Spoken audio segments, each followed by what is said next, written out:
Now we move on to our next speaker, our next project, and it will be presented by Katriona Edlmann, again, a person that I think needs little introduction in this community. Some biographical details. Katriona is the Chancellor's Fellow in Energy at the University of Edinburgh, and she has over 25 years researching the secure and sustainable utilization of the subsurface for low-carbon energy applications. Katriona is responsible for a number of UKRI and EU and industry-funded projects and serves on the UK Government Department for Energy Security and Net Zero Hydrogen Advisory Council Transportation and Storage Infrastructure Working Group.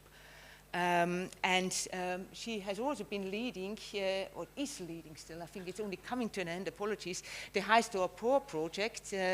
Already received the invitation for the final workshop, that's why I now mixed it up, and that is also the topic for the next 20 plus minutes. So we have a bit more relaxed time frame. I shouldn't say it yet, but yeah, it's too much interesting work to squeeze it in such short time intervals. So please, Katriona. And thank you all for joining me. Is it working? I'm not sure. Yes. I don't think so. I think it's just... Hello? Yes. Switch it on? Yes, it is on. Is that working? Okay, I can use the... perfect. Okay, thank you. That's better. Yeah, so... oh, wait a minute. Right, so I think I might have you all here under false pretenses because I am scheduled to talk about the High Store Poor project, but that's nearly impossible to talk about in 20 minutes, as Arno has just shown us. And actually, the High Store Poor project really was set up with the questions that we're all asking. So what geochemical, what microbial reactions could damage the reservoir or cause a problem? What flow processes might influence the recovery efficiencies? What kind of optimization do we need to do to the reservoir? So we need to undertake reservoir modeling, and then we also need to kind of understand how public and policymakers kind of see the role of hydrogen within the energy transition. So these were the key aims of the High Store Poor project. And when I looked at the amazing kind of schedule of talks you had already today, I thought, oh, they're really well covered by people who can talk about this much better than I can. So, you know, so Nicole and Catherine and Hadi and many others of you will be covering these kind of technical details. So what I thought might be interesting was just to really kind of think about our storage as part of an integrated low-carbon energy system. So that's really kind of what I want to talk to you today about, because, as Karen said, we do actually have a final High Store Poor event, which will go through all the technicalities. I'll write the web address on the blackboard so that you can get the details there, and we have a whole day to talk about that, so not 20 minutes. So what I really want to talk to you about is that geological hydrogen energy storage within that integrated renewable energy system. Which is pulling together a lot of the work that we're doing. And I think it's really important to remember that hydrogen energy storage has a number of different applications. So, of course, it can support that kind of increased renewable energy deployment through providing that large-scale interseasonal storage. And that's really, really important to balance that supply and demand. And of course, we naturally look to that terawatt-hour porous rock storage. But actually, with an increased renewable energy system, energy storage has so many more roles to play that it requires all these different types of solutions. So we will have to deliver decarbonized short-term operating reserves in our electricity grid. We will have to deliver fast reserves. We will have to deliver load following, and we will have to decarbonize our peaking plants. You know, these are significant kind of emitters when you're looking at a renewable energy system, when you have to switch on the gas, because the renewable energy isn't delivering what you need it to do. So we're going to have to decarbonize that as well. We also have an increasing problem with curtailment. I know Germany and the UK are really particularly bad about it. Italy, not so bad, because they sensibly developed a proper grid infrastructure before they deployed their renewables. So we have a big problem with that. We have to use some energy storage to try and mitigate that while the deployment increases, but our grid does not deliver the energy that's been created to the demand centers. And there's also those opportunities for entrepreneurialism, and I think that's a really important area within hydrogen and hydrogen storage, you know, because perhaps these constrained areas can create these areas of demand. You have an excess amount of energy, you have an excess hydrogen, if you use that electricity to generate hydrogen through electrolysis. And these can create new opportunities for business, and I think that's a really important area, you know, industry, entrepreneurialism driving demand. And often these constrained areas, particularly in the UK, they're in quite rural settings where you have high energy poverty, and you have high kind of, yeah, it's just a bit harder. So curtailed energy and storage can create these new kind of infrastructures. It can also help us design a more optimized system, so we're not over-designing. So if we're looking at building out steam reformation, for example, in the short term, you know, if we have storage associated with that, then we can build less of those and use the storage to optimize that whole system. And then, you know, as we move forward towards green hydrogen, we don't have so many stranded assets. So it's really important to think about storage within our optimized energy system. And then, of course, there's the commercial side of a storage operation, you know, balancing daily price fluctuations and using daily price fluctuations to run that as a storage business. It can also help support that dynamic export market as well. So, and system resilience, stability of supply. So all of these things are a really important part of the storage story, not just kind of that interseasonal energy storage. Oh, next one. Ah, brilliant. So more GIS, love GIS, and I can't wait to go and see all the high stories GIS databases. But what we've basically done is we've developed a kind of, I'm afraid this is UK-centric, but you know, it's applicable anywhere else. But what we've done is we've developed an integrated hydrogen storage database. So we've gone through all of the storage options. So we've started to look at our screening and selection for hydrogen storage in depleted gas fields. So that's really looking at the kind of context within that is really thinking about the energy transition, that just transition for the North Sea and all of the gas industries, and then also maybe giving companies the opportunity to shift their decommissioning costs a little bit down the line should they wish to. So we've gathered together all of the different information for hydrogen storage in depleted gas fields, offshore and onshore. We've looked at hydrogen storage in salt caverns, onshore and offshore as well. So I'll go through some of, just to show you pictures of how that looks in the database.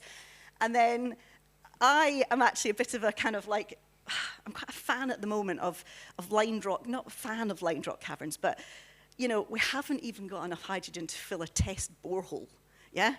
So how on earth are we going to fill a depleted gas field? And how on earth are we going to allow the hydrogen economy to grow in an organic way as it develops? So we do need these small-scale decentralized storage to enable these projects. You know, if I look close to home in Edinburgh, we've got the H100 project, which is just about to deliver 300 homes with hydrogen. Okay, and they're using 6 surface tanks. But the next stage of that is to deliver it to 1,000 homes. And they can't do that. They cannot do that with the storage tanks. And there's no depleted gas fields nearby. We've got no salt caverns. How on earth is SGN going to deliver this next stage, this absolutely essential next stage in their delivery? Well, as far as I'm concerned, we may only have one option, and that's in engineering the subsurface, the shallower subsurface for storage. So I've also we're starting to include lined rock caverns in this just because it's a little bit of a kind of bugbear of mine at the moment. And then, of course, we have to talk about the oil and gas infrastructure, and then the energy infrastructure, our gas and electricity networks. You know, these are really important parts to play. And, of course, our wider considerations. Population density, land use, demand, all of these other things that really come into play. So the database covers all of these. So I'll just kind of give you a few snapshots. And I'm going to take you on 2 journeys, really. The first one is looking at kind of the larger scale storage. These ones are really looking at the oil and gas industry as it stands. So this is looking at the kind of end-of-life fields, really, and rather than the gas storage sites, which High Stories and Remco will talk about it is immensely sensible to use existing gas storage sites and consider them repurposing. But it is possible that there is a wider story about oil and gas companies or operators who might be looking towards the decommissioning of their end-of-life fields and what they might want to do with those. So this map here just shows you the district. This is just UK, I'm afraid. Silke, it was really nice to see that you had the Norwegian sector on that, so maybe I can get hold of those shape files. But what you see already is that you've got to look at the depleted gas fields or oil fields. So hands up anyone who wants to tackle even more complexity with an oil field. I'm not sure there's many of us who are going to be brave enough to say, yes, please, let's add an oil field into the mix. So, you know, we might be looking towards gas fields already. But of course, that comes with its own story to tell, because of the way the depositional environment, the type of organic matter that was deposited, the depth of burial, so the temperature of maturation, we have a north-south divide in the UK continental shelf between gas and oil fields. So the green and the orange are oil and condensate fields, and the red are gas fields. And you can see that there's a clear divide in where the gas fields are. So most of them are in the southern North Sea. So that already suddenly, Scotland, for example, if I'm thinking about that, what are we going to do? You know, where are we going to go? So it's not simple, this scenario that we're looking at. How are we going to get pipelines in place to get that gas to H100 or any other plans up in Aberdeen? Then we have to think about, well, we can't use gas fields that are already active. We're going to have to be thinking about gas fields that are coming towards the end of their life or are already at the end of their life. So again, we've got a layer in the database that shows the status of the fields. So the blue fields are producing, the red fields have production ceased, and the green fields, not that there's that many, are under appraisal in the database. So what we can see is that we've got 96 gas fields already with production ceased and a few coming to the end of their lives. And I think that then suddenly, that end of life journey, I think is a really important one. And we were talking about CO2 storage and we were talking about hydrogen storage. And that degree of depletion of a gas field, I think it's a really important part of that transition for oil and gas operators. Because of course you need that in situ gas as the cushion gas to deliver your pressure drive. But there's definitely, I haven't worked out what it is yet, so if anyone can help me with that, that'd be great. But there's definitely going to be a tipping point in a field's life whereby they drop below the pressure drive that's needed for cushion gas storage. So that then, actually, because you've got that pressure space, that then becomes a more suitable storage for CO2 if they're using depleted gas fields for storage for CO2. So it might be an important discussion around an operator. Are you reaching that tipping point beyond which it might be a commercial, it might not necessarily be so commercially sensible to lose that cushion drive if that then, if that cushion gas becomes more valuable to an operator as a hydrogen gas storage site. And then, of course, so that's an interesting one. And then, of course, we've got fields that have obviously previously been identified for natural gas storage, and that top-down approach, which I think is really good and really sensible, and hopefully Remco will tell you all about that in the next talk, and using fields that are already identified for natural gas storage. And then, of course, we've got to think about the pipelines. How do we connect these storage sites into our energy system? You know, I know there's work ahead which is looking at producing hydrogen offshore. It's possible. I think these projects are incredible, really, really important. If we can do that, that's magnificent. If we can use these, if we can use abandoned platforms to develop electrolyzers and use saline water, phenomenal. That'll be fantastic. But I would say initially it's more likely that the electrons are going to have to come on shore, and then they'll be converted, and then they need to go back offshore to our hydrogen production, hydrogen storage sites. So we need to make sure that there's pipeline connectivity. So again, this image in the database shows you all of the pipeline connections within the UK gas fields. So blue is producing, red is production ceased, a black line is abandoned, blue is active, and red is not in use. So it's really those red ones that we're looking at. So these are the not in use gas pipelines within the UK North Sea. And you can't zoom in, but you can see that there's quite a few. There's quite a few already not in use gas pipelines that thankfully connect fields that are no longer in use. So you can start to map that journey. You can start to identify those fields that are no longer in use. Are they connected to a pipeline that's no longer in use? And are they connected to onshore to a sensible location where we might be able to do hydrogen production? So it's bringing in that whole picture together.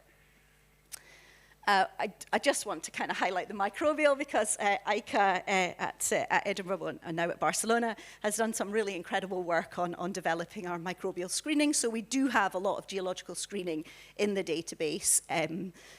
Sulfates, well integrity, all of these things are in the database. It would take me days to talk you through it all, but I just wanted to highlight that, which I think links to the slide that Arnaud was showing, and it will link to what Nicole is talking about, is how can we identify, if we're going to choose some sites, let's choose one where we're going to minimize that risk of microbial activity. And for the moment, until Nicole tells us otherwise, we're looking at 122 degrees as the temperature cutoff. That will possibly change as our knowledge becomes more, but for the moment, that's a really good line in the sand. Any temperature above that is likely to be sterile, as long as it remains above that in terms of kind of microbial activity. So we can use that as a kind of site screening or site selection tool. And we're just about to kind of publish this work. And again, it's in the database if anybody wants to have a fiddle with that. And then we've got to move to salt caverns. So BGS have done an incredible amount of work mapping salts, storage capability on onshore UK. And actually, they very kindly shared the shapefile with us, so that's also on the database as well. So that's really, really important kind of work to understand that. But they're only in 3 locations in the UK. They're nowhere near the H100 project. They're nowhere near St Fergus, where we're needing to have storage. So they're wonderful, but is it more cost effective to build those pipelines in place? Or how do we work with that? And the same story goes for Europe as well. An enormous amount of technical capacity within that, but they're not that well distributed in terms of kind of, equitable distribution of storage across the EU or the UK. And we've got this idea of public perception, areas may be very comfortable with natural gas storage in their gas caverns, but perhaps when we change it to hydrogen, they might not necessarily be so comfortable. But I liked Arnaud's comment about the fact that people don't like these things, but they still go ahead. And that is true to a certain degree. We need to have these things going forward. But there is a little bit of talk about moving offshore for our hydrogen salt storage. And the work by Delaria did indicate that, only 27% of the capacity that she identified was onshore. Everything else is offshore. So it may be that if we need these big capacities, we are going to have to go offshore. So what we did is we didn't do a total detailed map, but what we tried to do is do a prospectivity map of that. So we looked at all the wells, any that encountered halite at the right depth and the right thickness. Offshore, we were able to be confident that that was going to be a high prospectivity, an area of high potential. So we mapped all of these out, and really, so you can see where those offshore salts are sitting. I'm not by any stretch of imagination saying those are the areas we should go, but that's based on the data that we have, based on the wells that encounter these rocks, and that we know we see halite at the right depth and the right thickness and at the right quality. And then, of course, it's also got to be connected. You can't just have a cavern in the middle of the sea with no pipeline. And as it transpires, for most of the salt, it goes hand in hand with the oil and gas industry. The salt tectonics created a lot of the traps that we deal with. So, so we have this fortuitous overlap for some of them. Not so useful for Scotland, but when we've got maybe some possible salts offshore of St Fergus, but not really near a pipeline. But the GIS databases allow you to see these pictures, in that spatial distribution. And then the lined rock caverns, I'm sorry to kind of bang on about them, and I know there's been lots of presentations that are discounting them, and I'm sure the economics at the moment, well, I know the economics at the moment don't stack up, but I was speaking to one of the leads of the storage for Centrica, one of our gas network operators, and he was like, oh yeah, we need to go to salt caverns. And I was like, well, have you done the economics of salt caverns? Why are you going for salt caverns? And he was like, because that's what we do. That's what we have to do. So, is there real justification and is there real data behind this to make sure that we are making the right decisions? Because they're pretty, forgiving in terms of their geology, lined rock caverns, so they do give you that ability to have decentralized local storage. And I don't believe these will become stranded assets in the future, because these are going to be the really fast responses that will be needed for our future electricity grid when it gets decarbonized. So these are the considerations that we're really wanting, or I'm hoping that this talk kind of instigates in your mind. So now I'm going to take a step away from the geology and move a little bit to the gas distribution networks and really think about how that's set up. And of course, our gas distribution network is ideally set up. You know, it's well set up to take advantage of offshore storage, because that's how it works. You know, so you've got these offshore stores, the pipelines come into these centralized kind of, or centralized gas terminals where the energy is created, and then it's piped, either electricity or the gas is piped across this country into the system. So in a way, we're already fortunate because the gas network is already set up for that. But then in the UK, we've been sitting waiting for a decision to be made on whether they're going to allow gas blending into the national gas grid. So this is holding back these decisions because, you know, these were supposed to be made last year. They're still delayed, and they won't make a decision on whether we can blend hydrogen into the gas network. So these are really important regulatory decisions. And then we want to look at our renewable energy system as well. Completely different story, distributed everywhere. It is scattered all over the place. You name it, it's there. So the figure on the right is showing you our existing onshore, offshore, and photovoltaic in the UK. And you can see it's scattered everywhere. And then the figure on the far side is showing you where the new agreements are coming. You'll notice there's no new agreements in England. That's because they they banned the construction of onshore wind farms in 2015. So that might be rescinded, but then you've got local planners to deal with and people who do not want wind farms in their backyard. So these are these are the challenges that we're facing when we're looking at the renewable energy system. Oh, sorry, am I all right with time? So yeah, electricity distribution networks, I think it's really important to highlight this one, because this is where the key problem is happening, is that you've got this problem with a lot of the energy created in the north of the country and the demand is in the south of the country. And we have massive bottlenecks. And the whole of Europe is defined by these grid bottlenecks, which are causing the problems, and they're causing the energy curtailment. And that's a really significant problem in terms of that. So this graph on the right just shows you the amount of curtailed wind that we're getting. And you can see that it's very dominated by high curtailment in the north. And that's why I was thinking, you know, these are big areas where all of that energy is wasted. 2.3 terawatt hours in 2001 alone in the UK. This is a massive energy loss. And I've just got 2 more slides, which are which basically shows you, this is a really muddled picture. So this is building everything up together, okay? So this is looking at the integration of our offshore wind with our storage, okay? So we're looking at these offshore licenses. Are we thinking about transporting our electrons from renewable energy? We're converting them to molecules onshore, offshore, and then we're transporting them back into the decentralized system. So it's really important that we pool together and see how well integrated this system is.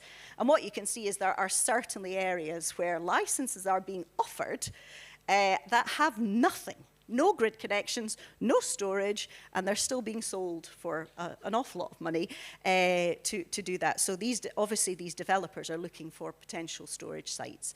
I think in the bottom of England they're going to be fine. Northwest of Scotland, what are they going to do? Anyway, I guess those they'll have to start. And then if you add in CO2 licenses, yeah, then you're starting to get even more complicated, because who wants that pipeline? There wasn't that many disused pipelines going into these areas, particularly in the southern North Sea. Yeah? How do we define which gets that pipeline? How do we use that? Because these storage licenses are really important. And CO2 is absolutely paramount. CO2 storage is absolutely paramount. So the database is really just pulling all of that together. So please have a play with it and have a look at it, because it's really, yeah, it's good fun. And it's really pulling together all of the information that you guys are working on. Everything we're compiling is using that in the site selection. So there's a lot more, but I only had 20 minutes or 30, however I took, Karen. Thank you very much. Many thanks, Katriona, and for reminding us that it's not just about storage, that it's even not just about hydrogen, but that we have to look at the total future energy system. And I think what you just showed, the whole spatial planning on how we are going to use the subsurface resources that we have and associated infrastructure, I think that's key. And also then to map it out in time. When do we take certain transitions, for example, from using a pipeline for gas, then to potential CO2 or hydrogen? Very, very urgent questions and important questions. So thanks for raising that. Unfortunately, also here, I think we have to move on forward. I see Remco is still being prepared. So there is time for a question. If there is urgency. We started a bit late because of rain. I guess we keep a little flexibility. Hi, so my name is Laus Gewijn. I'm doing a PhD here at the TU Delft. And I had a question. You were quite convinced that the hydrogen production will be onshore and not offshore. And I was curious why you think that.